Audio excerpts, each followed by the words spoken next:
All right, guess who just stopped by Knowledge Society headquarters, came to visit me? Gary V. What up, my man? What's up, man? What's up? You I know ready? you're a busy man. You ready for some fire? We're talking some Jets and Knicks and everything good. Virtual reality, we're gonna talk about entrepreneurship.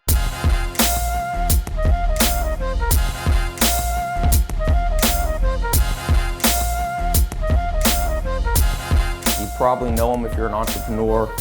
Got 2 of his books here we're gonna talk about, and also a 3rd one that comes out in just a few months here. I'm gonna do a little giveaway too for people who give the best comment. I'm gonna give 10 or 20 of his new books away.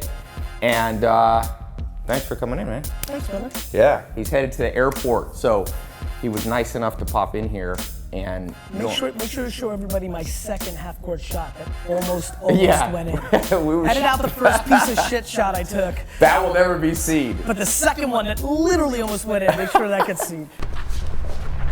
That's got a shot. Oh! You ever seen in Spaceballs where he's like, erase that, never show that again? Do you know about Spaceballs? Do you know Spaceballs sequel, which never got made? Was called Spaceballs 3, The Search for 2. I still think that's the fucking coolest title ever. I'm devastated it didn't make it. That would have been a good one. No, man, thank you. So let's talk a little bit, your new book. Yes, Ask Gary V. And let me just tell you guys, for those of you, few of you who don't know Gary, Gary's a man of many accomplishments. He, I think, kind of popped on the scene at first with, he had Wine TV, which was a show, took a company from basically 0 to 60 million in sales, selling wine by using content marketing, all the stuff that people are doing now. He was ahead of the curve. A lot of people have followed Gary's lead. And that's a big company out of New York. How many employees do you have now? We have 600 employees, New York, LA, San Francisco, and London, and Chattanooga, Tennessee. Awesome. Tennessee. Tennessee. Don't sleep. Yeah, you Don't know, sleep, you know don't one sleep of our, on Nougat. You know one of our buddies who says, who's like, yeah, I'm always bringing Gary down here. I'm telling him this is the new internet. This is the new San Diego. Yeah, Ted. He's such a great guy. He's also a guy. I love Ted. Yeah. I just brought him up to New York for a big pitch for GE. Oh yeah? VaynerMedia mainly works with, Toyota, Pepsi. Right, big brands. Big huge brands. brands. Yep. We do all the content marketing and the paid execution for social for them. So I brought Ted up for a big meeting with GE, CMO. He was super pumped. It was a great meeting. She's amazing, so it was a lot of fun. Awesome, yeah. CNBC, actually he's gonna make it. CNBC's got a new show called Follow the Leader. Okay. Where they basically what I do on my daily V vlog on YouTube. Yep. And Ted's gonna be in the episode because that's the main part of the whole episode, pitching GE. So. Super smart guy, sold a company for hundreds of millions of dollars, and now has become a yeah. Text him, tell him. So let's talk real quick here. For those of you watching, one of the reasons, and we'll post the links how you can follow Gary on Snapchat and his YouTube video blog and other places. But, Gary, if you had to sum up your core philosophy of life and entrepreneurship for somebody watching, how would you sum it up? I think the things that most win are self-awareness. I think one of the biggest mistakes, everybody, Meerkat, Facebook Live, Periscope, that audience right now, everybody's watching the YouTube. I think the biggest mistake most of us make is we hope who we are instead of auditing who we are. Okay. Like everybody wants to be somebody. Like, look, I really want to be the fucking quarterback of the New York Jets, but truth is, I don't have it like that. I don't have those pieces, and I think everybody believes that they can be an entrepreneur or business person, and the truth is, there's a ton of kids right now who could be the number 2 or the number 3 or number 4. The number 6 guy at Facebook made a fuckload of money. Yeah. And right now, that guy and that gal, because of all the entrepreneurship talk, is trying to start a company. Yes. And so we're living through a time where self-awareness is not being deployed enough because people are chasing a narrative. And so I'm pushing a lot of people to step back and, what are you good at? You're gonna read more books this week than I'm gonna read in my life. You're good at that, but it's the truth. You're good at that, I'm not. It's not how I consume information. So I think, look, I suck at 99% of stuff. I suck shit at 99% of stuff. What I figured out was I'm a salesman, I'm a storyteller, and probably the one little special thing I have, and it's my next philosophy, is I understand where consumers are gonna go, usually before other people. And so I've been yelling about Snapchat for 3 years, and then I watch it. Right now I'm paying attention to Musical.ly. Will it go? Will it not? I'm not sure. Yik Yak a year ago, it didn't go. But Twitter did, and that's why I invested. And Tumblr did, and that's why I invested. And so the reason I started the YouTube show less than a year after YouTube came out was I believed in 2006 that that's where people's attention was gonna go. Right. Tai, when you got set up here, like this is 20 years ago, 15, 10 years Right. ago. Yeah, you couldn't do Tons of any of money. this. We didn't have all that, this fucking Amazon tripod, triple fucking screen. Like this cost hundreds of thousands of dollars. The distribution of all this cost millions of dollars. Right. We're living through the biggest technology shift and culture shift of our time. And so I think the principles are pretty pure. It's self-awareness. I think it's work ethic. Yeah. I truly think that I outwork, I think a lot of people are as talented as I am. I think I outwork them. So it matters. Everybody's watching who's gonna say, well, Gary, what about working smart? Cool, me too. Now what, dick? Right? Like, I'm working smart and hard. Right, if you so have now two people what? working Yeah, hard exactly. and So- smart, it's the person who works the and then hardest. and then I think being driven by something bigger. So for me, it's gratitude. I was born in the Soviet Union. I had nothing. I got lucky. And that's what it's, I know a lot of my friends who watch me work hard for 20 years hate when I say I'm lucky, but it's true. I was born in a communist country. During that little one window when I was a kid, America was able to make a deal with Russia and get some people out. I was part of that. And I went from the place where entrepreneurship was the worst to a place where it's the best. I'm grateful for that. And so that drives me as well. Yeah, and I would say there's a great book called The Self-Made Billionaire Effect. And one thing that when I listen to you talk, one of the attributes of highly effective people is they can hold seemingly opposing ideas in their mind without getting confused. So for example, a seemingly confusing idea is it's luck and it's hard work. Some people will say, well, how can you say it's luck and hard work? Well, it's possible for two things to be operating at the same time. I'll tell you the thing that I'm thinking right now. Like while we're having this interview, I don't know how many of you have like separate streams in your brain. As I'm focused on listening and making sure I answer the questions and doing our thing, I'm thinking, okay, Tai and I haven't integrated a whole lot. There's a ton of fucking people watching me for the first time. And this is gonna be really funny because I always love my first time to a new audience because there's people that love me and they hate me, and it's based on two opposing views. One, I think I'm as egotistical as it gets. I equally believe that I have more humility than anybody I've ever met. And I'm pushing so hard between ego and confidence and humility that depending on the series of questions that happen in this 20 minutes, 65% of this audience can be like, that's my motherfucker, how do I follow Gary Vee? 35, I'm like, fuck that dude. And I'm always fascinated by that. Yeah. And so when you bring up that opposing thing, I do think about luck and hard work. I do think I outworked everybody. I do recognize serendipity matters. First of all, you were born a human. Right. Let's start with, we could have been fucking ladybugs. Right. Like, you know how pumped I am that I'm a person? No, this is gonna be the captain. No, seriously. Are you happy you're not a ladybug? No, but wait a minute. I know everybody's laughing right now, but I want everybody to understand something. It's a good all point. of you laughing behind this camera, do you know the math around becoming a human? Like your mom and dad have to have sex at the right 100th of a second, that all that fucking sperm, the math is insane. Yeah. So first of all, I'm fucking pumped, because I could have been a tree or a basketball or some horse shit like that. Number two.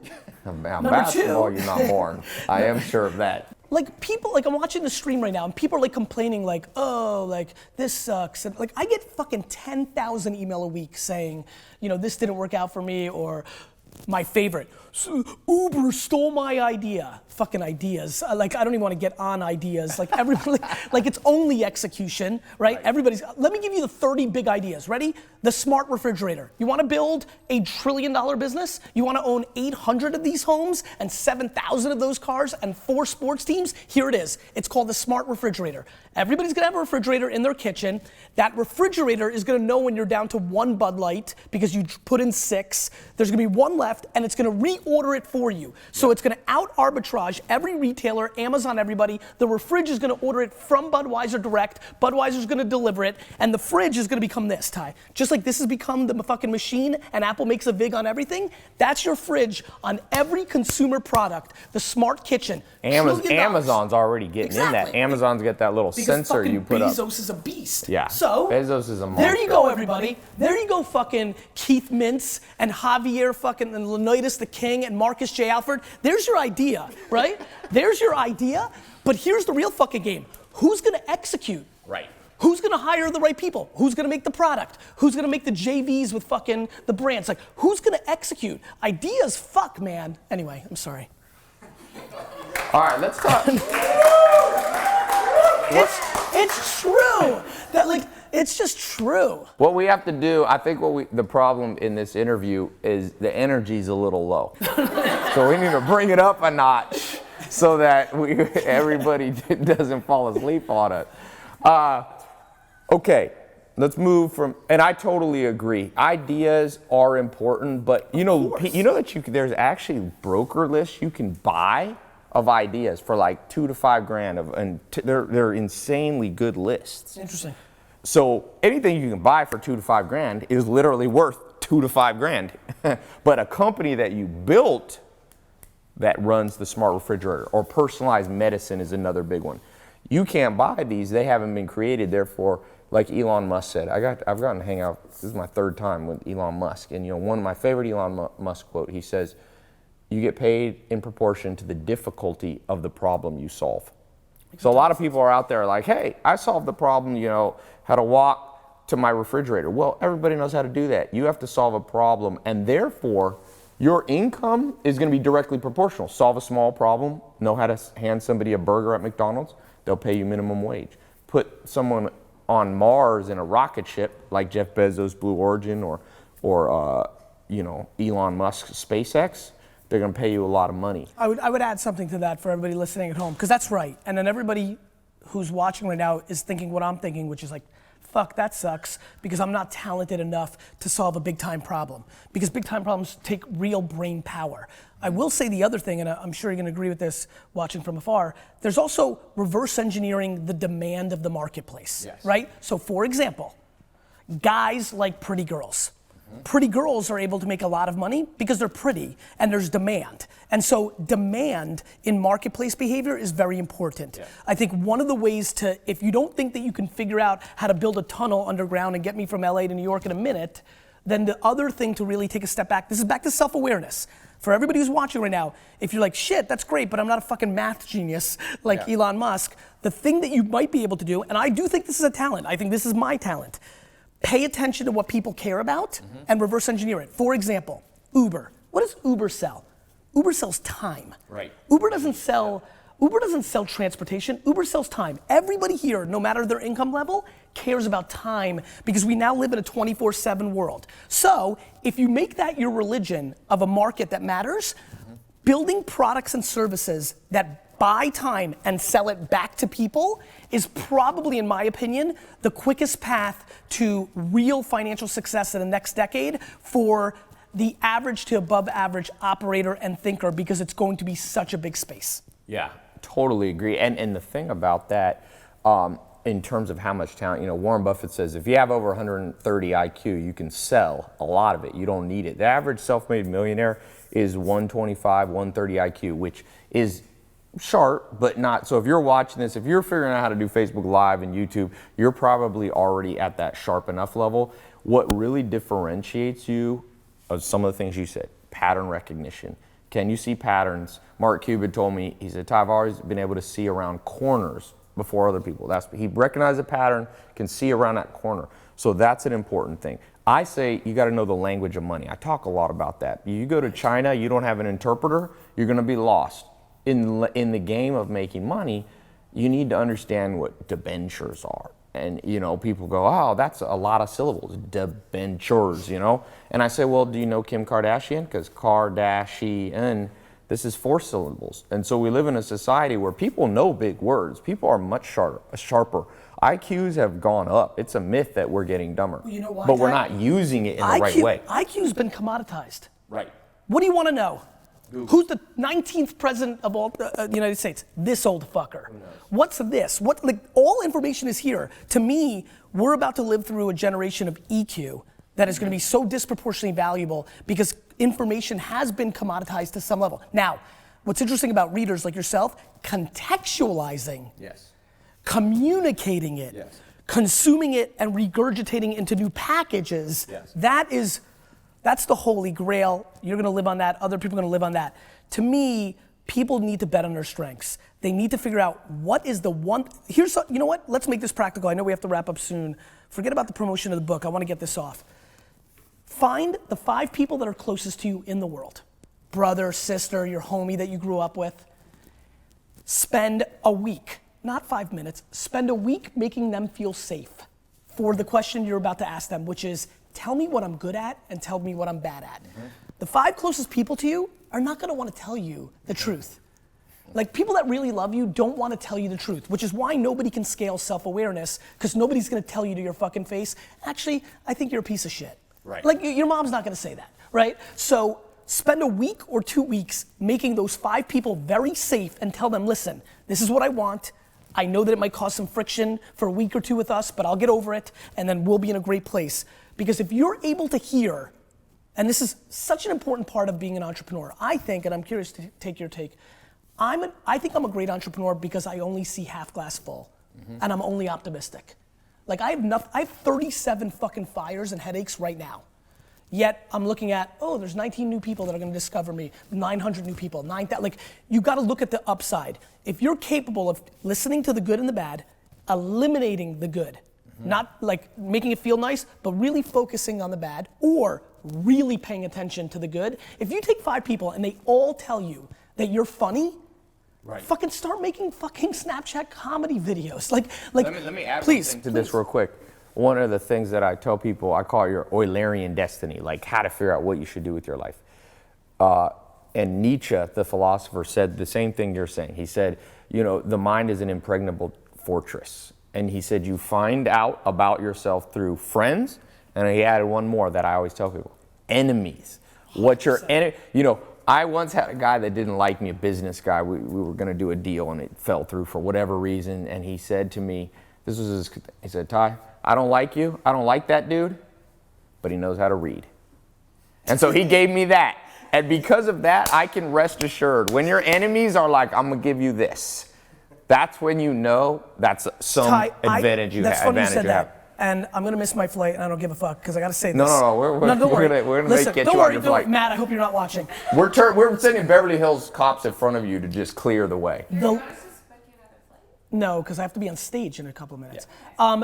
I'll make it though. I'll run. I read every one of my Amazon negative reviews. Yep. All of them, 3 times. Yeah. I hate when people say people are trolls and doing all the, like, anybody talking negative online.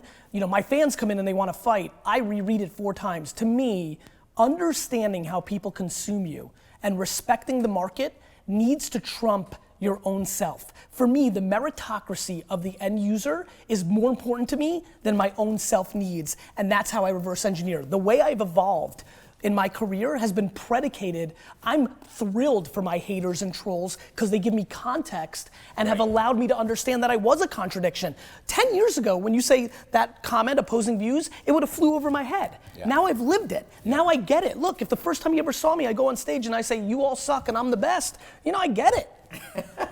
All right, we're wrapping up here in 60 seconds.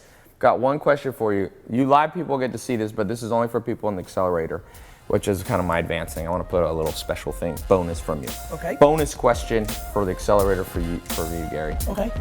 Most cutting edge thing you're willing to share that an entrepreneur should know, a specific app that you see working. I'll give you a ton of shit because I love the practical part of me. There are several things.